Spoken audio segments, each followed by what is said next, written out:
Animaatiofilmiä voi tehdä monella eri tavalla. Vaativasti, monimutkaisilla laitteilla tai yksinkertaisesti, täysin ilman laitteita. Mutta animaatio tehdään aina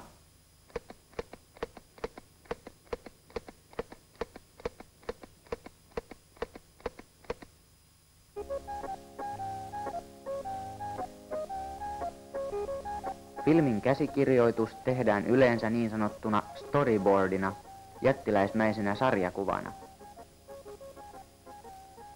Kaikista animaatiosta on piirrosfilmi vaativin, koska siinä liike aikaan saadaan piirtämällä liikkuvan hahmon eri vaiheita.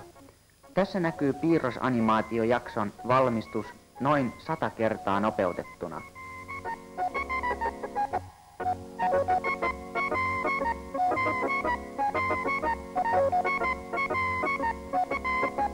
Selailemalla tehtyä piirrosnippua piirtäjä saa käsityksen liikkeestä.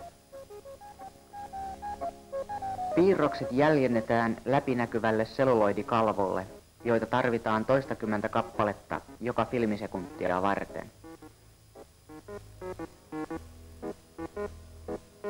Taustamaisemat, joissa piirroshahmot liikkuvat, maalataan peite- tai öljyväreillä kartongille tai selluloidikalvolle.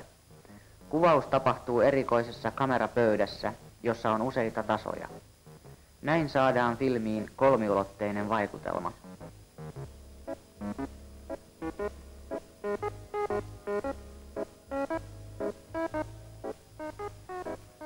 Huomattavasti yksinkertaisempi animaatiotapa on niin sanottu leikefilmi. Tässä ei tarvitse piirtää jokaista liikettä, vaan tehdään hahmo irtopalasista, joita voidaan asettaa haluttuun asentoon kameran alle.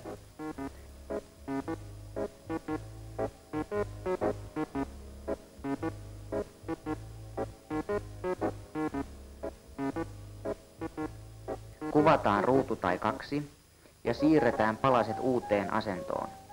Näin jatketaan, kunnes hahmo on tehnyt halutun liikkeen.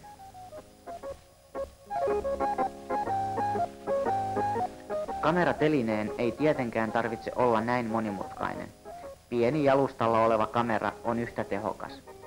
Ainoa vaatimus kameralta on yksittäiskuvausmahdollisuus. Kun kuvat hahmon eri asennoista esitetään projektorissa suurella nopeudella peräkkäin, ne sulautuvat yhteen jatkuvaksi liikkeeksi. Ehdottomasti yksinkertaisin tapa tehdä animaatiota on piirtää suoraan filmille. Sitä voi tehdä kokonainen koululuokka yhdellä kertaa. Sen voi tehdä joko tussilla läpinäkyvään filmiin tai terällä raaputtaen mustaan filmiin.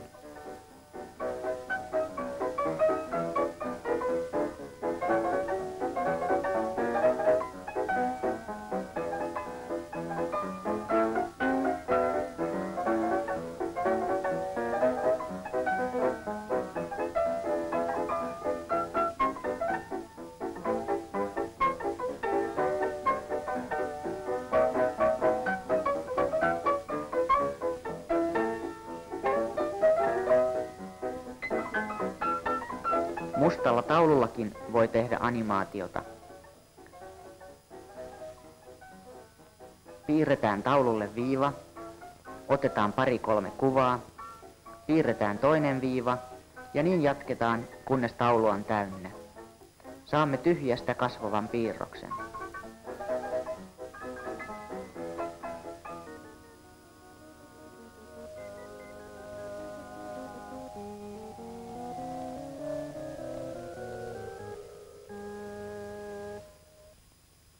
Toinen kokeilu, jonka iso ryhmä voi tehdä, on piirroksen jäljentäminen. Alkuperäispiirros annetaan ensimmäiselle henkilölle, joka jäljentää sen.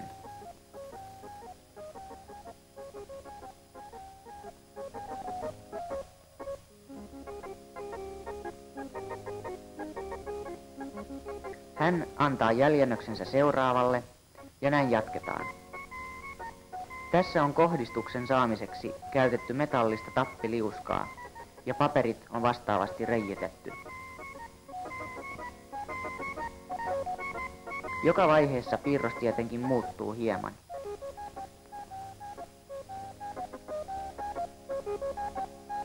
Tämän kokeilun suoritti noin 500 oppilasta, ja tässä näkyy piirrokset peräkkäin kuvattuina 25 kappaletta sekunnissa.